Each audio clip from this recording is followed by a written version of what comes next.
through health, education, and spirituality without any distinction. And the main three pillars of Virayatan is Siksha, Seva, and Sadhana.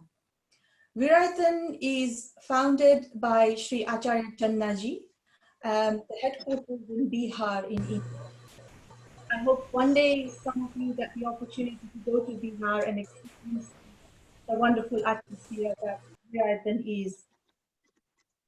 Here in the UK, SCVP base is based in Harrow. We run every Friday adult and children's Jain classes. The main goal of our Jain school is to share culture with the children and adults and to inspire and instill Jain values throughout. Through our teaching from our eminent teachers, some of you will meet this evening, and also to empower our youth and who in the future will become Jain teachers. Before I start, may I please ask that you are all on mute, and that if you do have any questions, you use the chat facility on Zoom to put those questions towards us. And halfway through our talk, we'll try and answer them, and obviously towards the end as well. Before we move further, I just wanted to say that we have a huge number of guests this evening. And I really hope you make the most of the wonderful talk we're going to have. And we are so honored and delighted to have Sandipbhai Dodia, who is our teacher. And he's got such a wonderful sense of humor. And he's got a fantastic way of teaching things. And I'm delighted to be hosting him this evening. I'm going to hand you over to him. He's going to speak to you about the power of Navkar Mantra and how wonderful it is and how much we need it, especially now. Over to you, Sandipbhai.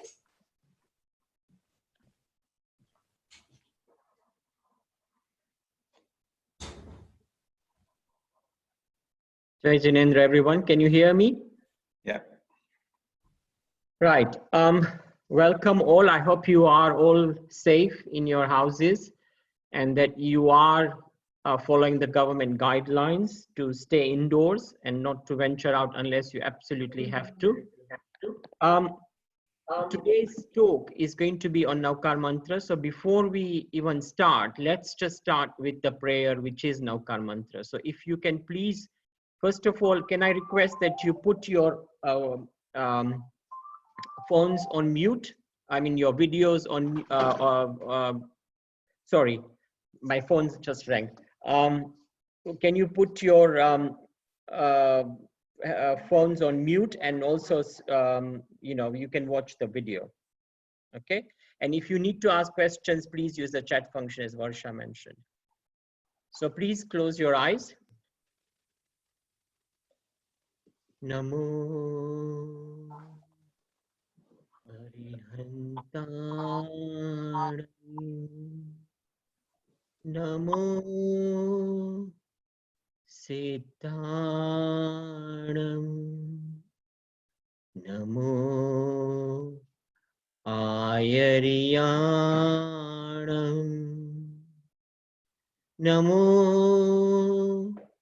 Uvajjayanam Namo Loe Savasahuram Eso Panchanamukaro Savapavanasano Mangalaram cha savesim Padamam havai mangalam Padamam havai mangalam. You may open your eyes.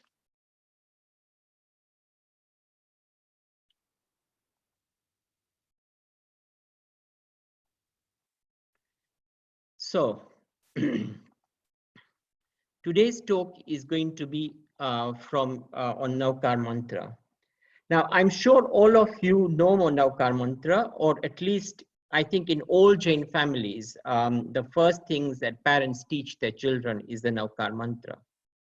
But what is Navkar Mantra is what we are going to explore in today's lecture, and why it is regarded as the foremost and the most powerful of mantras of this world.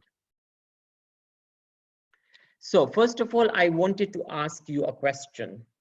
What does mantra mean to you? So if you want to use a chat function, and Varsha, if you can help me, you can just have a quick look at the answers. So if you want to just quickly put on your chat what you think mantra means.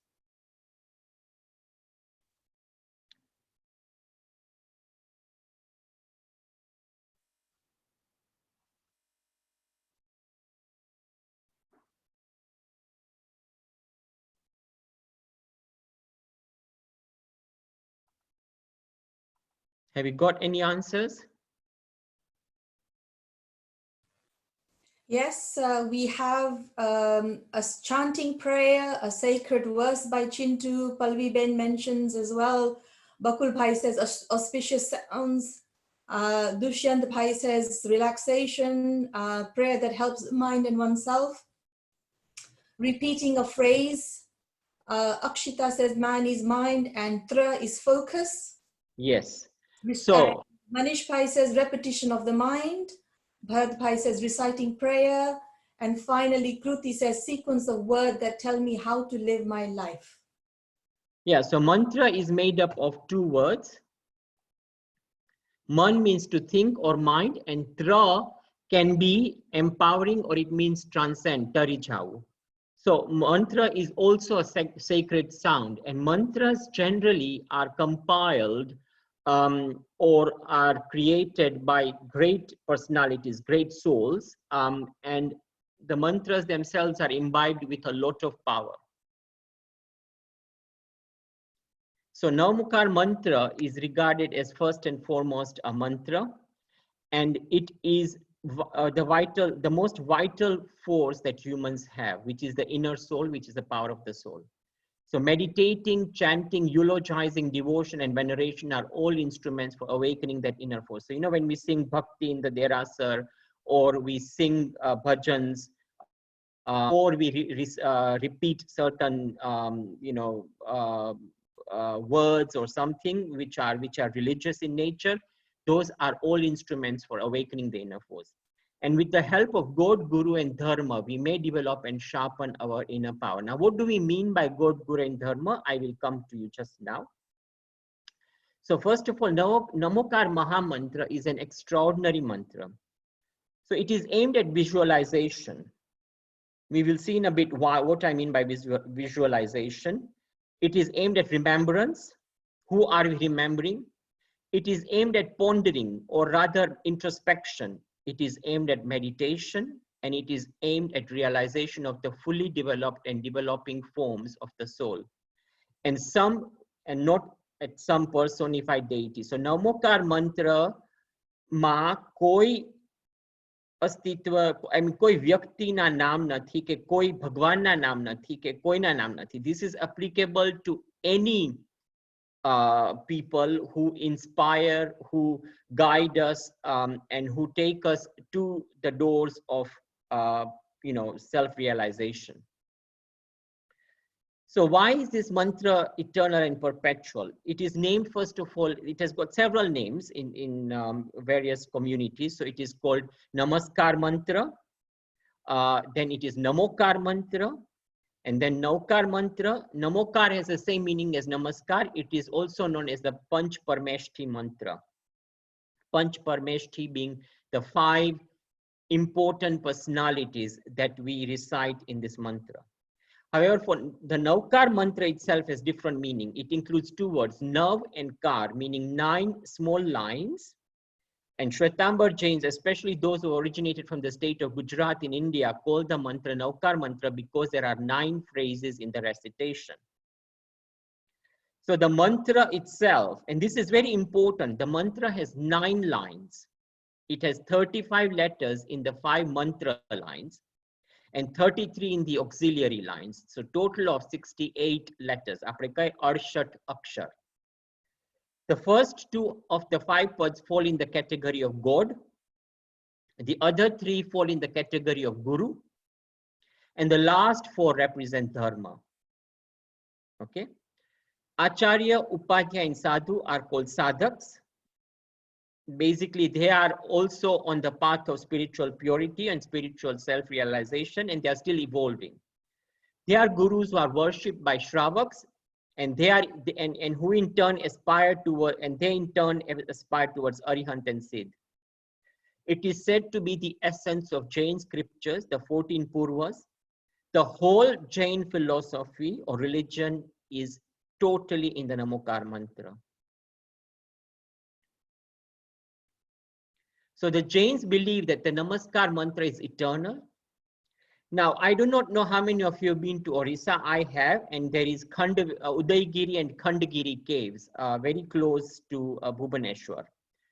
And there was the Emperor Kharvel, and there is an inscription. So there are caves, and in one of the inscriptions, it is written Namo Aryantanam, Namo Sabba Siddhanam. And this is about 162 BCE, I think. Another inscription which was discovered from Mathura says Namo Aryantanam, Namo Siddhanam, and this is believed to have been carved in the 6th century AD. But we believe that Namaskar mantra, Namakar mantra or Navkar mantra is eternal. It has been there from the beginning. And in fact, they even say that when a Tirthankar is born, Indra Maharaj descends from the heaven, and the first thing he does is he does 3 pradakshinas around the infant, and then he recites Namokar mantra, and then he recites Namuthunam. So this is a photo of the Udaygiri, Khandagiri caves near Bhubaneswar. And it's just really worth visiting if you ever go to Odisha. So the Navkar MahaMantra, and I'm sure all of you know, the first one is I bow down to Arihants, Namo Arihantanam. The second one is I bow down to Siddha, so Namo Siddhanam. The third one is I bow down to Acharya. So the first 2 become gods, Arihants and Siddhs. Then the 3 are actually gurus. I bow down to Acharyas. The 4th one is I bow to Upadhyayas. The 5th one is I bow to all the sadhus in the universe. And then it says this 5-fold obeisance annihilates all sins and is supreme amongst all that is auspicious, which is Sava Pava Panasano, Manglanam Cha Savesim. And the final one is Padamam Havai Mangalam. Now, this is from Sarvat Siddhi, which is Acharya Pujyapad, and he has written a brilliant treatise on Umaswati's Tattva Sutra.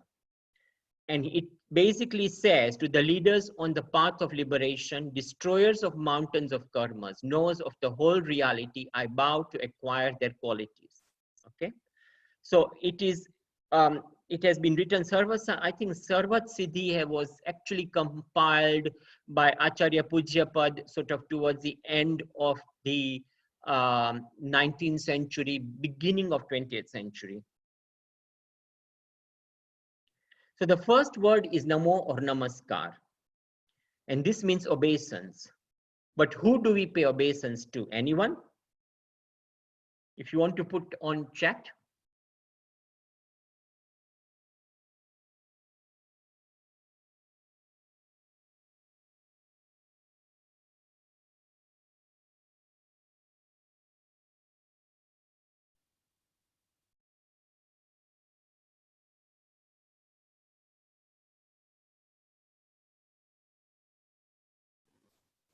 So we have some answers coming through. Bindi Ben says 5 Parmeshtis.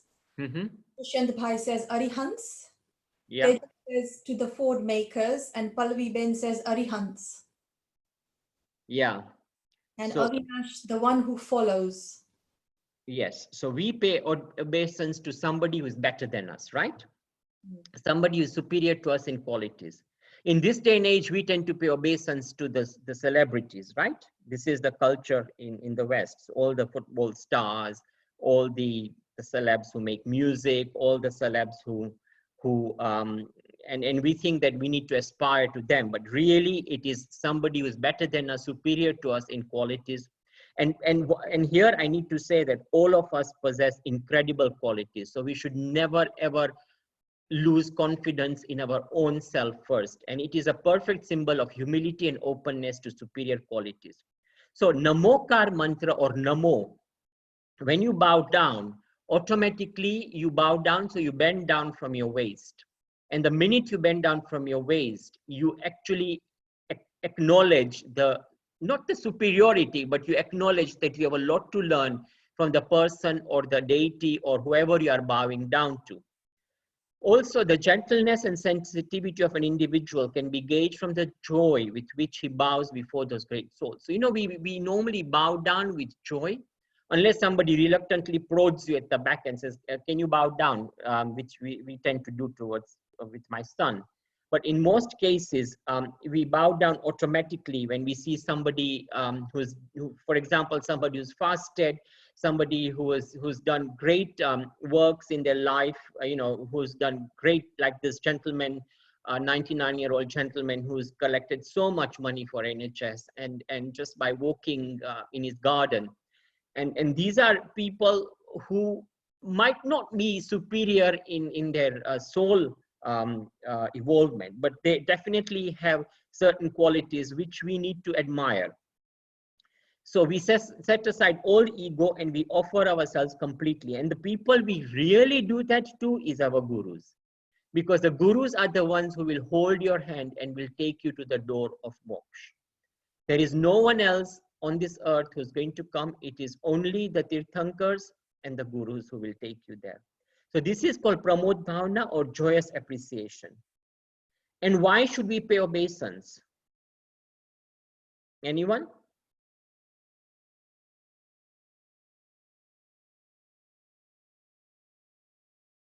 I like this because at least you don't speak and you can chat silently on your own. And unlike in the actual live classroom where everybody just stares at me and I feel as if I'm not delivering a proper lecture, at least here people are interacting. I'm so pleased you are. So we've got Avinash saying to pay respect, Arav to say to aspire to them, Bindi Ben to show our humility and learn from them. Yeah. It develops Vinay and in you qualities. Absolutely, yes.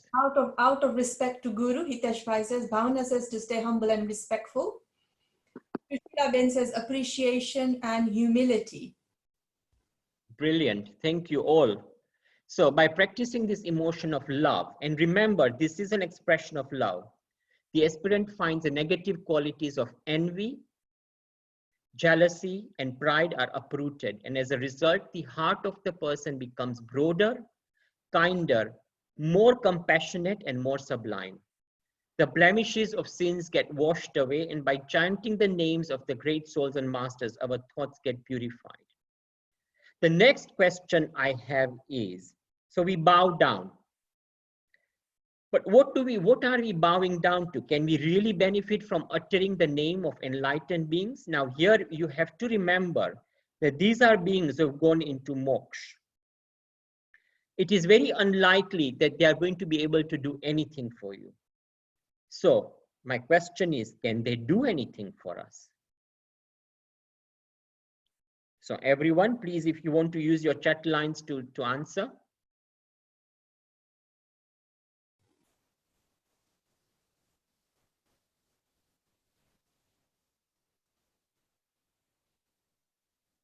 So we have Shailin saying, yes, inspire us to follow their path. Dushyant says, no, you aspire to be like them. They can inspire us, believe in faith. They can't do anything for us, but we can aim to be like them. Yes, they can't do anything except for inspire. Chanting can help in positive vibrations. By bowing down to them and thinking of their virtues, we can like them. They protect us. They have left behind messages to faithfully follow. We shred our karmas. Bindi Ben says they can't do anything for us. However, they teach us to remain in equanimity. Kishore Bhai says motivate us. Jasmine says aspire us to their qualities. Dinaben says, yes, we can get the vibrations from them. Aro says, yes, they can teach us. So, where does it say that Arihants and Siddhs have done anything for us? They have no direct relationship with our spiritual evolution or destruction. It is for each individual to do what is required for his or her spiritual progress. And this is the beauty of our Jain religion. We are not dependent on any deity, any person outside ourselves to improve our lot in life. We are dependent on our own progress and our own self-belief. But, and all of you said correctly, one can draw inspiration and strength from these enlightened beings, and thus they are a motivation for our spiritual progress. Our goal is to reach where they have reached, to uplift our soul as they have done. Now, a lot of us, feel that Arihants and Siddhs are so far away, and there is no proof that that they are there. But there is a proof in the sense that apart from the fact that there is a whole faith which has developed around the fact that there are these personalities who purified themselves, but there is a more important proof that you have a soul. And if you have a soul, then surely your existence on this earth is not just to eat, sleep, and work, and you reach old age, maybe you have an illness and you die.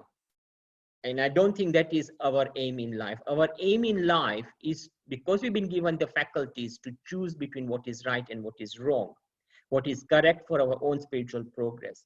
We have also been given that opportunity and that ability to decide and to walk on the path that we feel fit for us to walk for our spiritual progress. So, Namo Arihantaram. Now, Namo Arihantaram is made up of two syllables, Ari and Hant. So Ari means enemy and destroyer. So Arihant means a destroyer of enemy, or extremely supremely venerable soul, worthy of worship and capable of emancipation. But which enemies have been destroyed, do you think? Anyone? Tejas says the four kashyas, ego, inner enemies, our inner enemies, kashayas, four kashas. Lots of people are pronouncing it differently or typing it quickly, but yeah. Well, that's all right. Don't worry about spelling mistakes, as long as you are okay. Aham, krodh, and maya lobh. Yeah. Anger, greed, ego, Yeah. deceit. Yeah. They're So the four kashais, just for your information, are anger. Sorry? Four kashais have come up a few times, and aparigraha. Yeah. So four kashais are anger, ego, greed, and deceit. Those are the four enemies that we all have. And those four enemies create these four karmas. So the four great karmas which bind the soul and cover it, these are the Mohiniya karma, illusory, which is a king of karmas, example, greed, attachment, and passions. Antrai, which is energy hindering karma. It obstructs development and spread of soul's power. Gnanavarniya karma, which is knowledge obscuring. And Darshanavarniya karma, which is perception obscuring. Now I'll describe this very briefly because there's a whole, there's a whole thing on karma which will come, in due course. Mohaniya karma is regarded as a king of karmas, and that is an illusion. It actually puts you into delusion. What Mohaniya karma does is that you actually start thinking that no, the soul is not existent. No, can it be true that these tirthankars took place? Can it be true that religions are there? Can it be true? And it gives you this false sense of delusion that no, this is not true and this is correct and that what is wrong. And so basically you start believing wrong things. So that is Mohaniya karma, and that is very, very dangerous. The second one is antarai, which is energy hindering. So when you feel lazy, when you feel, okay, for example, you wanted to attend this class, but no, I'd rather watch my favorite program, which is on television, or I'd rather be eating my favorite pudding, or whatever. And instead of observing certain things which you feel you want to do from within, but you just say, I can't be bothered. So that actually creates this, and it obstructs development and spread of the soul's power. Then Nanavarnya karma, which is knowledge obscuring. So, you know, when you try and learn something and you try and you try and you try and it just doesn't, you just cannot make sense of it. And this is because there are certain karmas which are obscuring this knowledge. Darshanavanya karma is perception obscuring. So, of course, if you have, you know, Mohaniya karma, and then you have Darshanavanya, so it's called Darshan Mohiniya karma, that is what it is actually called. So when the two combine, so basically your perception is obscured. So you cannot see reality. You cannot see what is the truth. You cannot understand the truth. Even if it were to hit you in the face, you would not know it. And these are the karmas, unfortunately, ladies and gentlemen, which we are all following. And these are all, they all come into fruition in various ways all the time, but we keep on binding more karmas as we go through life. So these are regarded as the 4 ghati karmas, and with the help of pure penance and meditation, a soul becomes arihant. So when a soul becomes arihant, this is a gradual transformation of the soul, which is being done by all the tirthankars, that they actually purify themselves, and then that is when they become an arihant. So they've destroyed their inner enemies, and the inner enemies are these 4 karmas. And this line is visualized in white color. So, you know, when I talked about visualization at the beginning, so when you are reciting Namo Arihantaram, we will visualize this in white color, imparting peace. And at the end, I'll show you a painting that I have, which is the 4 colors, the five colors. So Namo Siddharam. Siddh means perfect. They have found freedom for cycle of life and have attained immortality, perfect knowledge and liberation are Siddh Bhagwan. This visualization of this line is done in red color, imparting bliss and eternal happiness. Now, what is the difference between Arihant and Siddh? Are they not the same? And the second question, which I have not put here, is what are tirthankars out of this, and what is the difference between an arihant and a tirthankar? So please, can you use your chat lines to answer?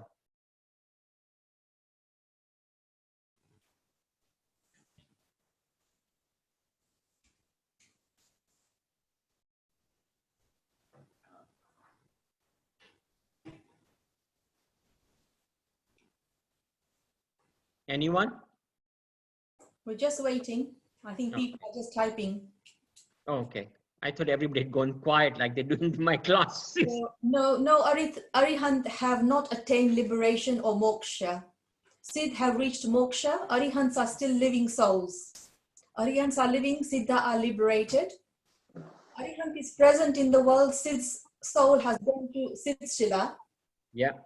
And from Siddhas have destroyed all 8 karmas. Yeah. Arihants have to still do something to become Siddhas. Yeah. Arihants are gurus and Tirth are gods. Arihant have shed off 4 karmas. Arihant who can teach us and give guidance. And Akshita says Tirthankars were first Arahants and then became Siddhas. Yes. So that is correct. So all of it is correct, and Akshita, you are absolutely right. So all Arihants cannot be Tirthankars, but all Tirthankars are Arihants. So the difference between Arihant and Siddh is that an Arihant has still got remaining 4 karmas, aghati karmas, they are called, to destroy, whereas a Siddh Bhagwan has actually destroyed all 8 karmas, and basically they have freed their shackles and they have, you know, totally become emancipated. And the Tirthankars are only 24 in each time cycle. And Tirthankars are called the ford makers, and they are the people who establish what is called a Tirth. Now, a Tirth effectively is basically a new social order, because most Tirthankars come around the time when there is a lot of social discord, and they will establish a new social order, and they establish a social order based on the Chaturvid Sangh. The Chaturvid Sangh is Sadhu, Sadhvi, Shravak, Shravika. Shravak, Shravika are people who are householders, who are people like you and me. And they are supported by sadhu and sadhvis. So there is a lot of interdependence between sadhu sadhvis and shravak shravikas. Shravak shravikas rely on the sadhu sadhvis for spiritual inspiration, for basically taking them to the point of moksha. In turn, the sadhus sadhvis obviously need to sustain their existence, and therefore the shravak shravikas look after the sadhus and sadhvis by doing vatsalya, by giving them alms, by looking after their health and things like that. So arihants are Siddhs are great souls who have also destroyed their aghati karmas. These are vedaniya karma, which is emotion evoking. Nam karma, which is form determining. Gotra karma, which is status determining. And Ayushya karma, which is age determining. So vedaniya is basically which allows you to experience pain or pleasure. That is vedaniya karma. Nam karma, which gives you the forms, it gives you the physical body, the attributes and whatever. Gotra karma, it gives you status. So basically, which family you are born into, how you are born into. So you're not born in a very poor family. If you are born in a Jain family, or you are born with a lot of good values, and that kind of things are obviously a lot of punya. And Ayushya, which determines how long you will live. Now, one cannot become a Siddha without becoming an Arihant.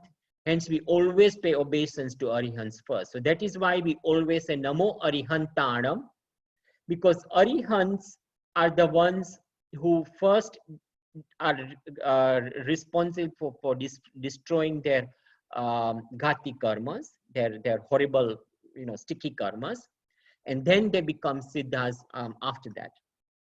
So that is why Namo Siddhanam comes second. So Namo Ayaryanam. Now Jainism has 5 main tenets, which is non-violence, truth, non-stealing, celibacy, and non-possessiveness. And right conduct and vigilance are very important in Jain religion, proving superiority of a Jain sadhu. Acharyas are responsible for not only following these 5 tenets and help others follow them by atonement for any wrongdoings, but they also administer the Sangh. So basically, they are the ones who establish the Sadhupan order. So basically, they are heads of any Sadhu Sangh, but they also establish the Chaturvid Sangh. So a lot of sadhus will go around giving advice to lay people. They will guide lay people. And this is also done at the behest of an Acharya. The visualization of this line is done in yellow color, which imparts pious feelings and purity.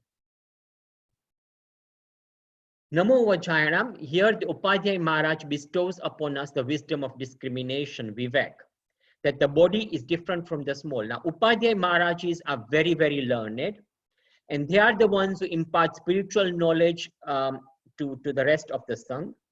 They resolve the inner shackles and complexities of human life through subtle processes and impart spiritual knowledge, their understanding experience.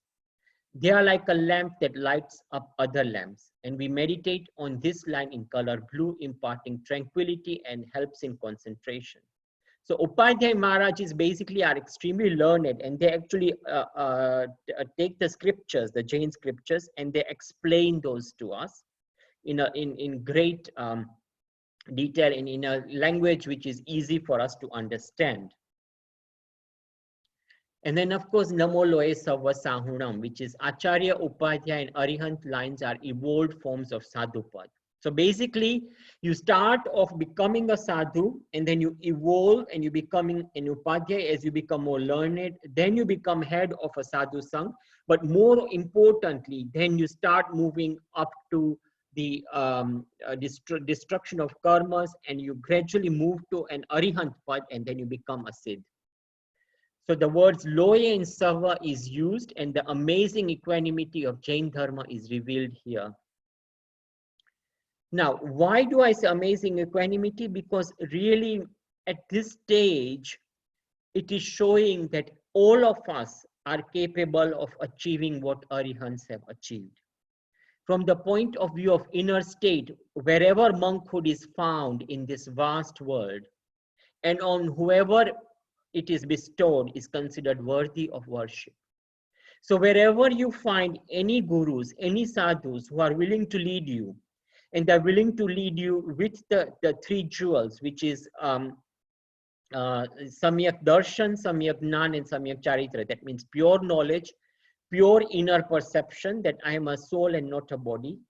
And of course, telling you, giving your code of conduct. If there are any such sadhus, then they are worthy of worship. And the meditation on this line is sparkling black, which represents patience, forgiveness, and tolerance. Now, Varsha, at this stage, I might need to stop to see if there are any questions which people have. Do you think there are? There are, Sandipbhai, everybody is so carefully listen to you that lots of questions are coming through. If I may start from the last one that just came through, which is relevant to your last slide, I think. It's from Bakul Bhai. Bakul Bhai, can you unmute and ask the question to Sandipbhai? Janendra, Sandipbhai, my question was, who decides who will become an acharya or an upadhyaya? How does that work? So, an acharya is normally selected by the previous guru or the previous head of the sangh. And it's normally nominated from the entire sadhu sangh, depending on the qualities that acharya is displays. And it is always bestowed. It is a great honor to be bestowed the term of acharya. And in India, you know, as we all know, Thai Maharaj, that means our dear Acharya Sri Channaji, Gurudev Amar Munichi bestowed upon her the title of Acharya Shri. And similarly, Upadhyay Maharaj is again, the Sangh denotes the title of Upadhyay Maharaj as well. Bakul Bhai also had the very first question when you began, Sandipbhai. Bakul Bhai, do you want to just also ask him that question about the scriptures? Yes, Sandipbhai, again, the Navkar Mantra, you said it's sort of immortal, eternal, but I wanted to know if in our scriptures it's actually mentioned anywhere, and if so, in what context it is mentioned? So it is mentioned, I think, in the Bhagavati Sutra, if I'm not mistaken, but maybe unfortunately Vinod Bhai is not with us, but Vinod Bhai would be able to tell us better. But it is mentioned, but not in the full form. It is mentioned as Namo Aryantanam. And one other thing that I want to mention here is that when a Tirthankar Prabhu takes Diksha, so you know, in the last bhav of the Tirthankar, which is what we are doing when we look at Walk With Me, which we are studying as well as part of this chain lecture series on Mahavir Swami and Gautam Swami's relationship. And when Mahavir Swami takes Diksha and he pulls out the five, he takes basically five, he takes his 5 fingers and he pulls his hair out, basically to renounce the world. It's a symbolic gesture to renounce the material world. He says, the first thing he does, he says, Namo Siddhanam. Okay. So this thing has been there in the scriptures, but not in its full form. In its full form, it has been given later, but in various ways. So even in Tattva Sutra, it is mentioned, but not in the full form of the Panch Parmeshtis, no. Okay, thank you, Sandipbhai. So the sentiment has always been there. That's good to know. Yes. Thank you. So another couple of questions, Sandipbhai, if that's okay. Rasila Ben, can you please unmute and ask the question you had on the Digambas?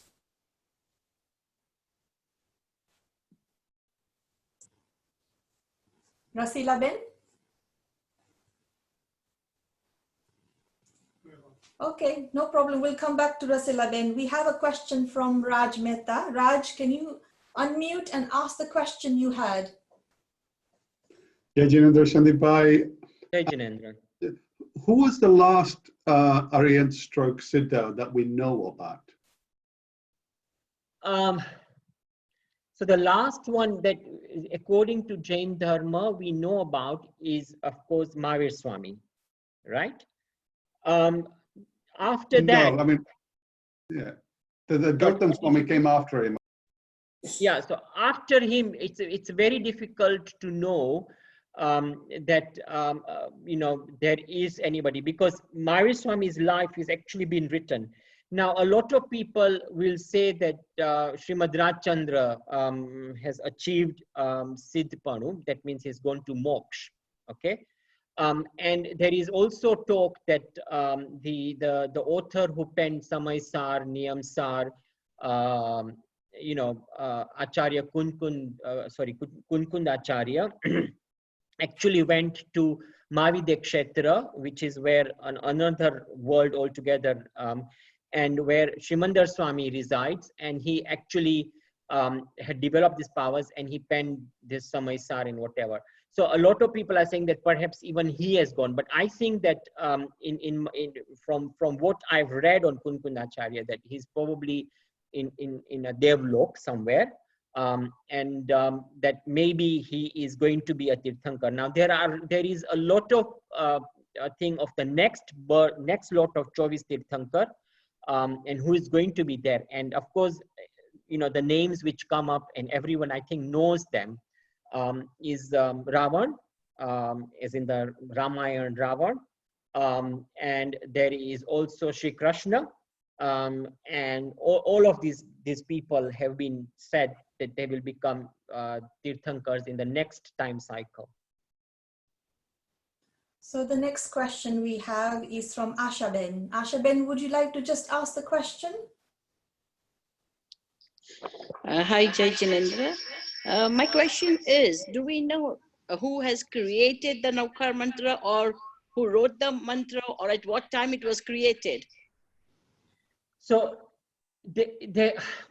you know, Navkar Mantra, I think as a mantra has evolved, but as I answered Bakul Bhai, that there is, you know, there are inscriptions in the caves which are from 13th century AD and 11th century, 11th century BC, but also in our Jain scriptures, like as I mentioned, Bhagavati Sutra, there are mentions of Namo Orientanam, Namo Siddhanam.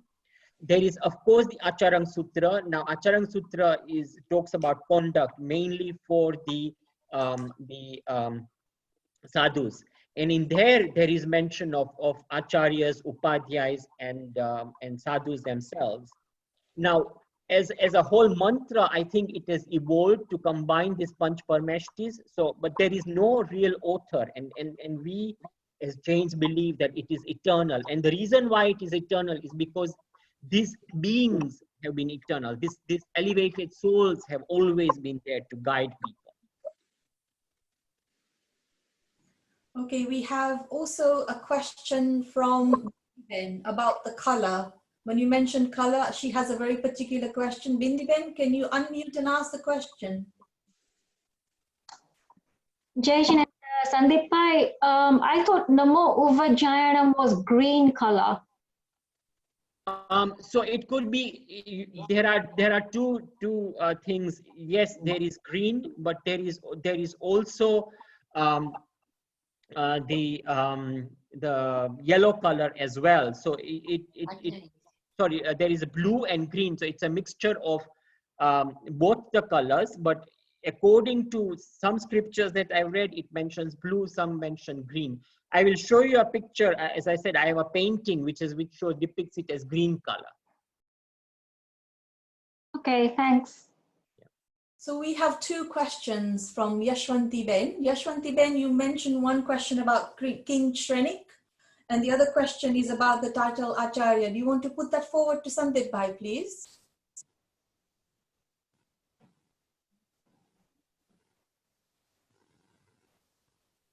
Jai Jinendra, Sandipbhai. I was in the impression that the Acharya Parad is usually given to the ones who is how long their Diksha Parya is, and also how much knowledge, scriptural knowledge they've got. Is that correct? Yeah, so you see, remember that to acquire, now we have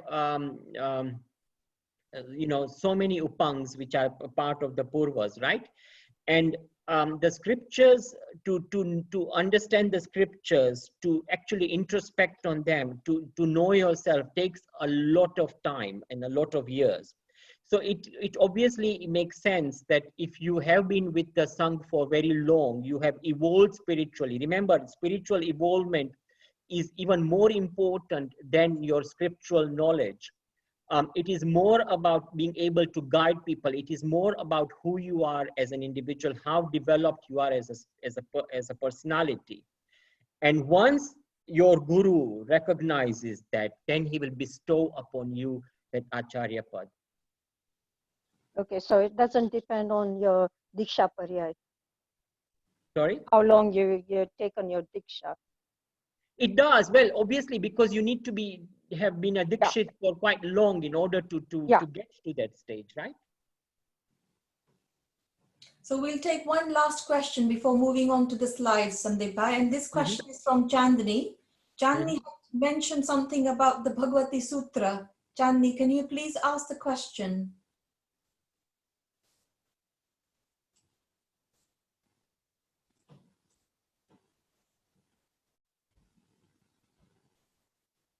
Okay.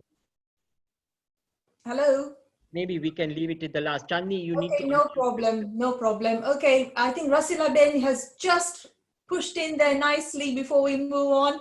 You forgot me, Varsha. You forgot me. Jai Jinendra, everyone. No, she did, but you were not. You didn't come on. No, I was there. It was an unmuting, and then she moved on to the next one. Anyway, my question, two things here. Digambar's only, their only mantra is the first 5 lines. And you mentioned that the last 4 lines are not Dev, Guru and Dharma. They represent Dharma.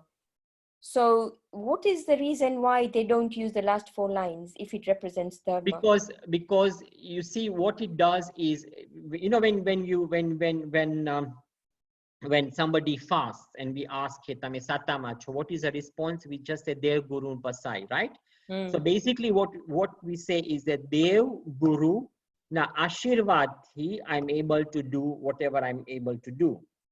Now, the Pasai actually represents Dharma. Now, what I meant by the last 4 lines is representing Dharma is basically it summarizes what the first 5 lines are.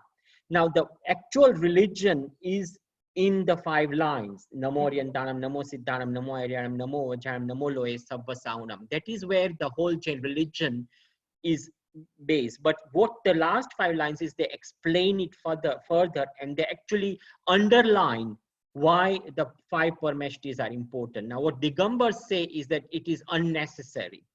So basically, it is just a very, very tiny thing. It's just effectively to say, okay, well, this is how we would want to recite it differently. And that's basically what they've done.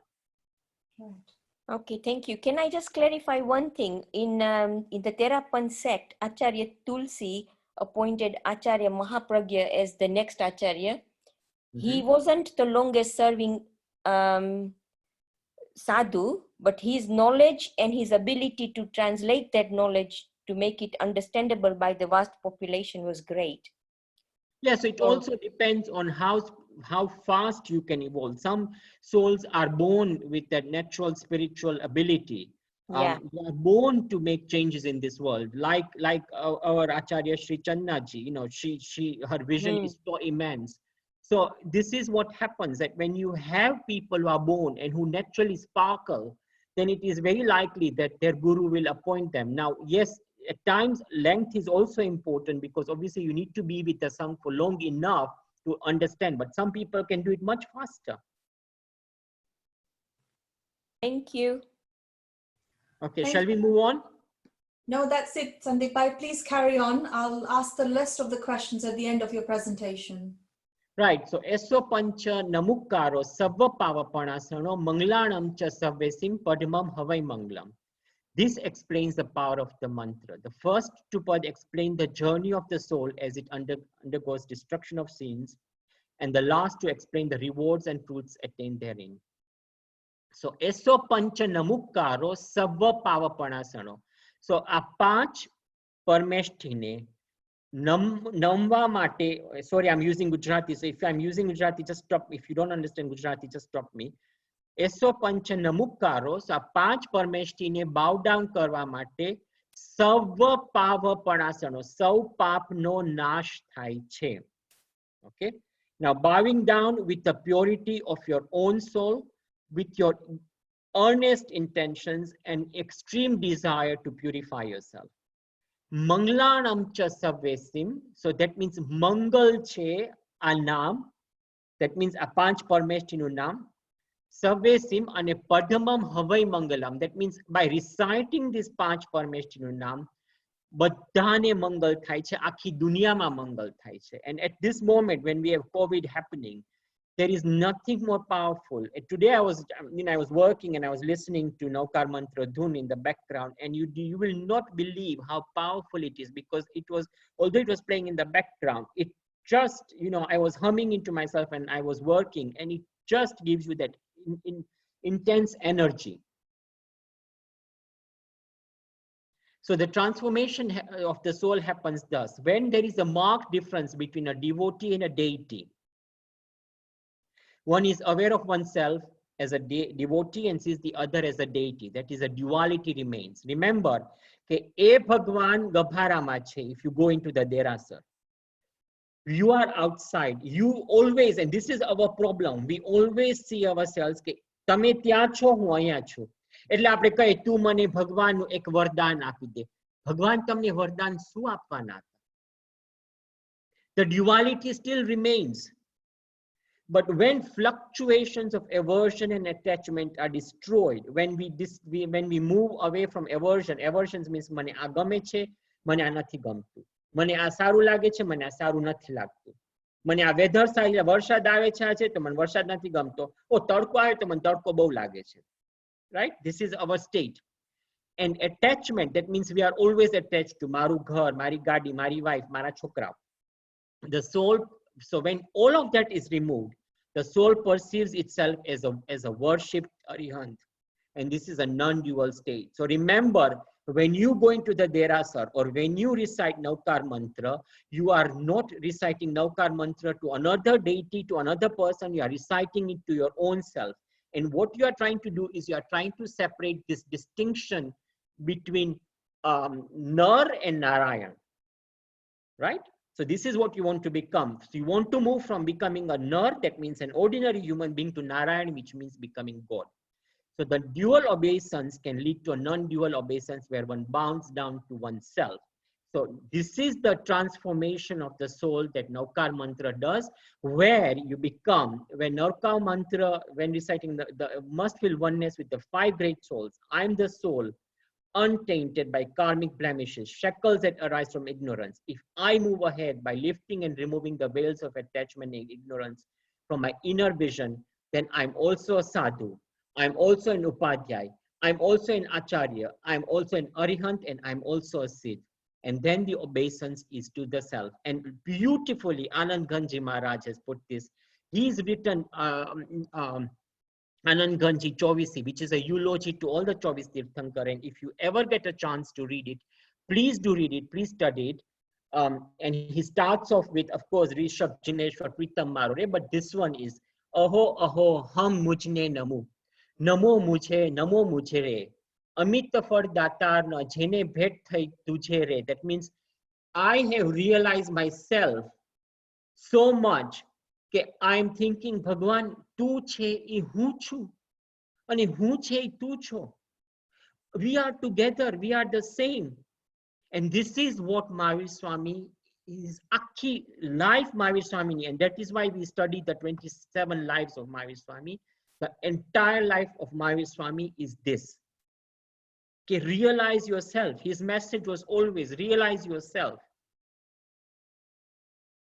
So the Navkar Mantra is auspiciousness of thought. It is connected to the inner world and protects the aspirant from all kinds of sorrow. It allows one to focus on positive qualities through chanting, prayers, knowledge, and vision. And it has 9 parts, and in this Indian tradition, 9 is considered a number of everlasting accomplishment. Number 9 remains indivisible and eternal. Multiply 9 by any number and the sum of the digits will always be 9. And I'll give you an example. So the eternal resonance of the 9 pads of the Navkar mantra signifies as just as 9 is undivided and eternal, the aspirant who worships the Navkar of 9 pads attains immortal state. So 9, 18, 27, 36, 45, 54, 63, 72, 81, 90 represents the purification of the soul. The first digit represents the purity, and the second digit, the degree of impurity. So when you reach 90, 0, you have 0 impurity. Now, I want to quickly tell you the story of Naupadji, and of course, there is this way, Hamraj Aimbel Puri Thai, about a week or 10 days ago. And Aimbel was personified by this great story of Shripad Raja and Mayana Sundari. And Shripad Raja, and I think all of you know the story, but effectively Mayana Sundari and Gun Sundari were 2 daughters of this king. And the king calls them into the court and says that, you know, what is the best thing in life that you would, you know, if I were to do you favors, would you think that I'm your benefactor? And Gun Sundari says, of course you will be the benefactor. But Mayana Sundari answers that it is my good karmas, which means that I'm born in your family, that you are bestowing all these things upon me. And when my karmas get destroyed, you know, or when I have bad karmas, it will all get destroyed. So in order to spite her, he marries her to a leper. And the leper, she goes in the leper colony, and then she meets a great acharya who actually guides her to do a worship of the Naupad. And when she does that during Ambel for 9 days, and she sprinkles the water on the leper, and his leprosy is cured, and he apparently turns out to be a king, and it's all happily ever after. But the important thing is Naupadji. So there is Namo Arihantanam, Namo Siddhanam, Namo Ayaryanam, Namo Ayaryanam, Namo Uvajayanam, Namo Loe Savasaunam. So this is effectively the Naupad, but then there is Namo Darsanasan, Namo Nanasan, Namo Viryasan, and Namo Tapasa. So it effectively glorifies the entire Jain religion. So this is Naupadji, and you will come across this. I even have a Naupad, if I can bring it here to show you. So I'm not sure if you can see me if I stop the slide share, but maybe I'll do it later. So now let me just continue. So we have done this, and basically it's, you know, I've just explained to you what Naupadji is. And Naupadji is worshipped and celebrated, as I told you, during Ambel.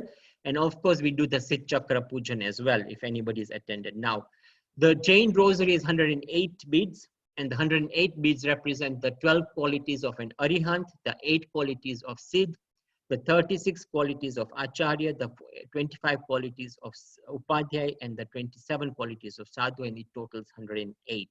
And that is why we do the Navkar mantra, the Namara.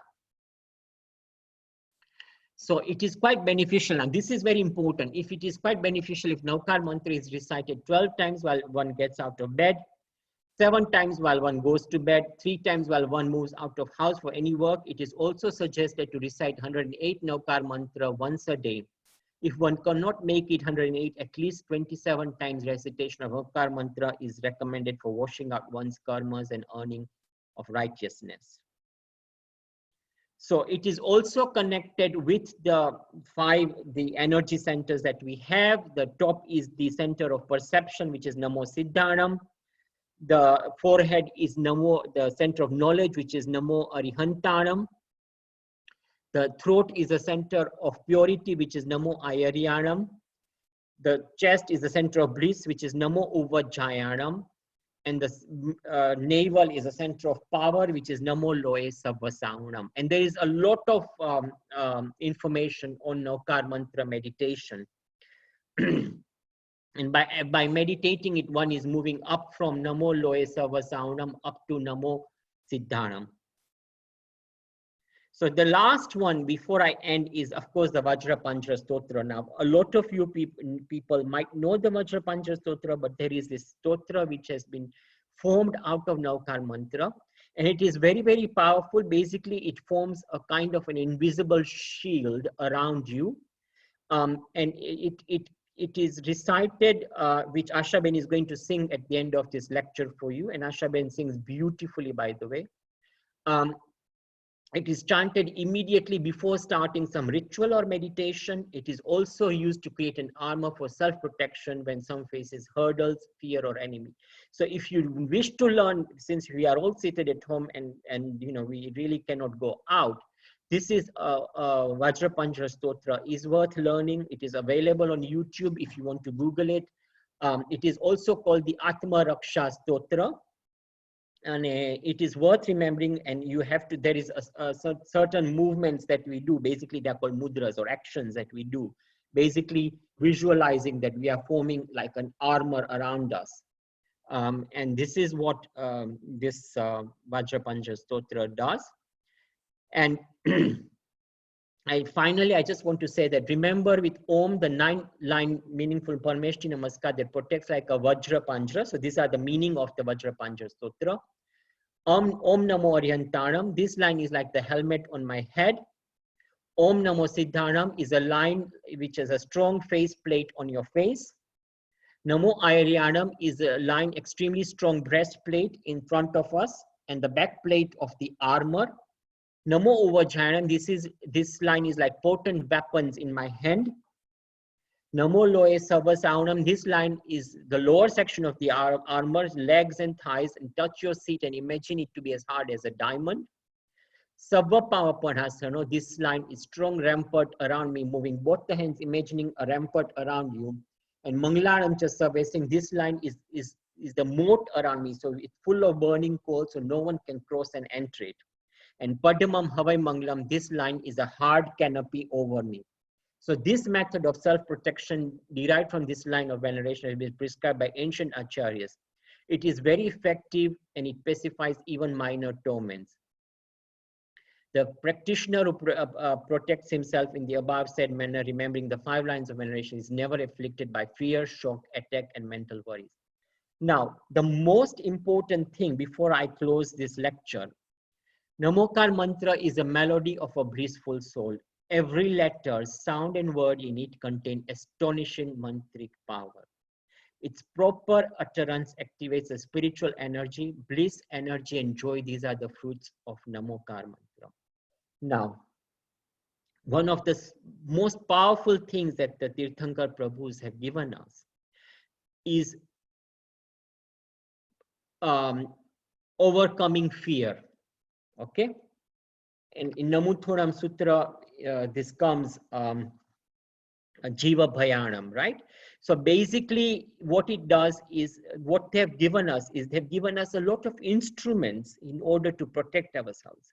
But most importantly, what they've told us is do not fear. What are you scared of? You know, you are not scared of the outside snakes. You need to be scared of the inner enemies which are within you. And when you are, when you overcome these inner enemies, then you are able to move forward. And those are the inner enemies, and do not be scared of them. You need to encounter them and you need to face them, right? So this is very, very important. And I will close my session here. But before I do that, I had promised that I will show you a couple of things. So first of all, this is the Sid Chakra, which is similar to the Naupaji symbol I had shown you, which we have in the house. And again, it has the Panch Parmeshtis, but it has the Darsnasa, Nanasa, Viryasa, and Tapasa. And then I'll show you the Ananupurvi. Now, Ananupurvi is used. Sorry, I moved away from my screen because I wanted to bring this painting that we have. Somebody kindly painted it for us. So this is basically an Ananupurvi, and this is white, which is Namo Arihantanam, Namo Siddhanam, Namo Ayaryanam, Namo Uvajayanam, Namo Loya Savasaunam. Now, a lot of elderly people recite Ananupurvi. Basically, it improves your mind, you know, like the way people do Sudoku. This one actually, and then it comes in random colors. So you basically have to remember all the numbers and you can do it, and they can be as complicated. This is a simpler version, which somebody's painted for me, but it could be as complicated as you want it to be. Okay, thank you, Jai Jinendra. And now I will hand over to Varsha. If there are any questions, and then we can close the session. So Sandipbhai, we had a comment and a question from Yashwanti Ben. Yashwanti Ben, do you want to ask?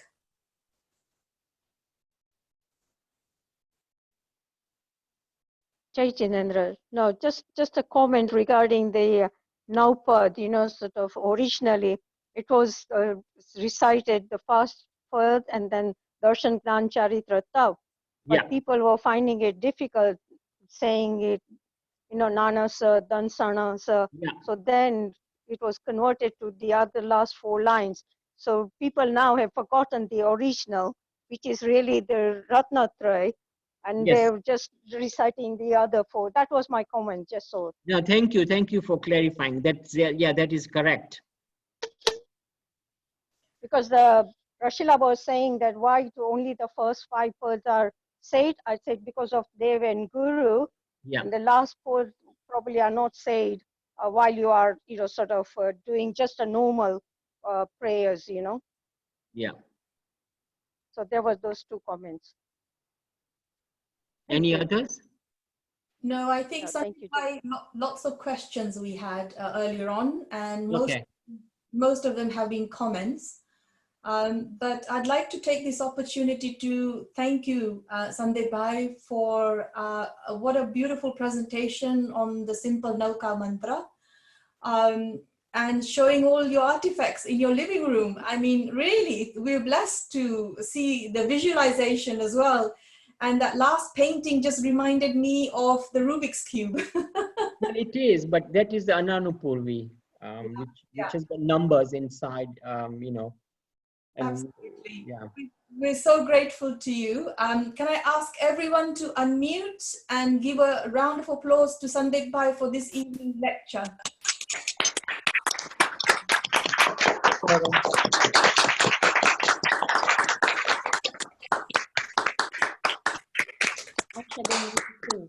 I will just take this opportunity to say, Michhami Dukram, kadach marathi kai bolwama ke bhul thai gai hoy. So please just forgive me, because I am only a learner like you are, also on the path and tend to understand. I'd like to hand over to Ashaben.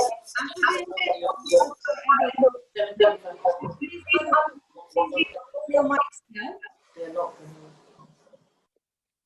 Thank you. So Ashaben is one of our Jain school adult teachers with a beautiful voice.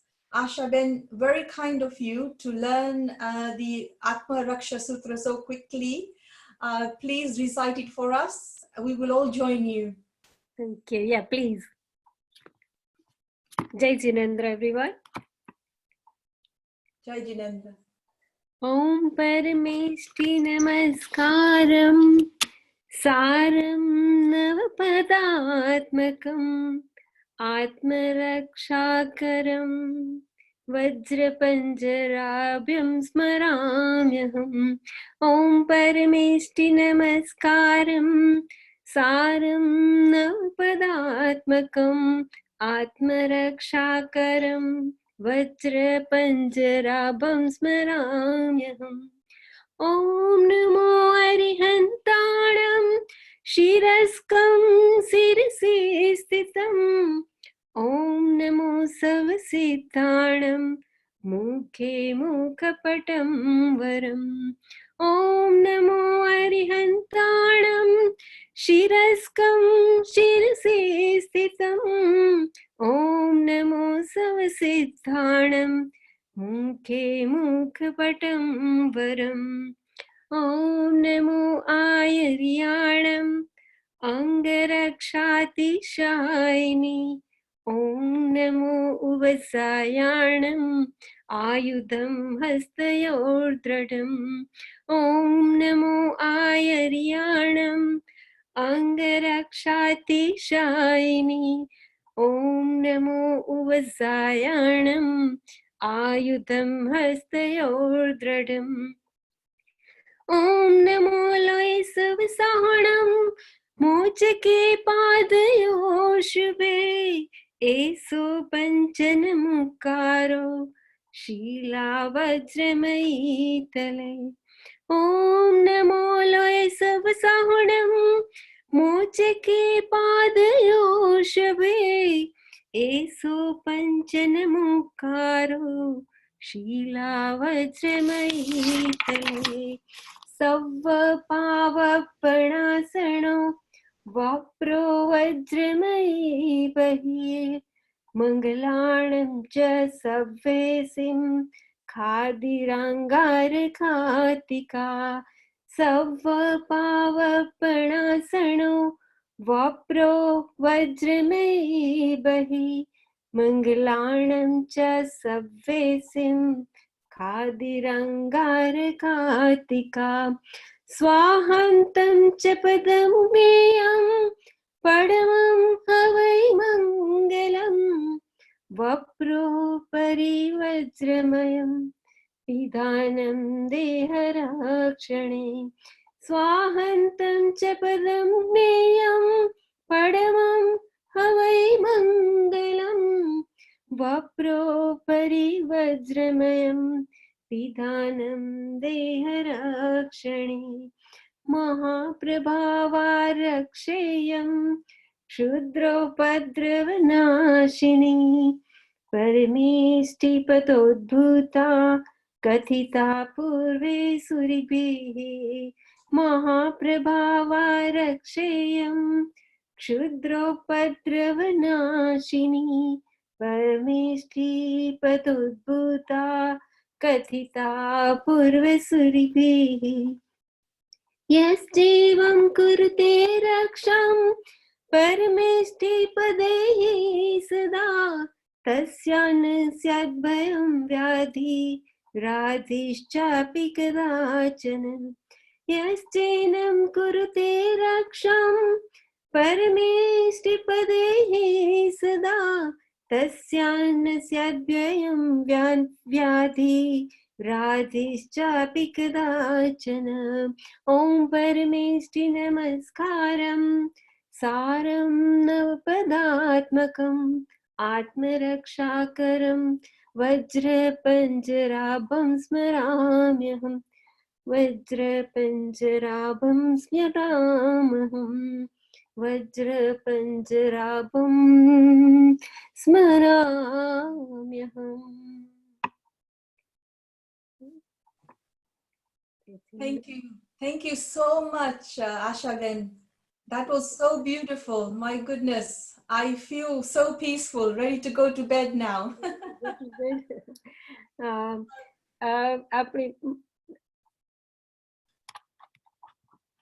Before you go to bed, let's do the Chattari Mangalam. Sure. Chattari Mangalam Arihanta Mangalam Sita Mangalam Sahu Mangalam Kevali Panato Dhammo Mangalam Chattari Lokuttama Arihanta Lokuttama Sita Lokuttama Sahu Lokuttama Kevali Pannato Dhammo Lokuttamo Chattari Sharanam Pavachami Arihante Sharanam Pavachami Siddhe Sharanam Pavachami Sahu Sharanam Pavachami Kevali Panatam Dhammam Sharanam Pavachami Pavachami Upasarga Shayam Yanti Chityanti Vignavalaya Manaha Prasannatamiti Pujyamane Jine Sare Sarvamangalamangalaam Sarvakalyanakaranam Pradhanam Sarvadharmanam Jainam Jayati Shashanam Jainam Jayati Shasanam Jainam Jayati Shasanam.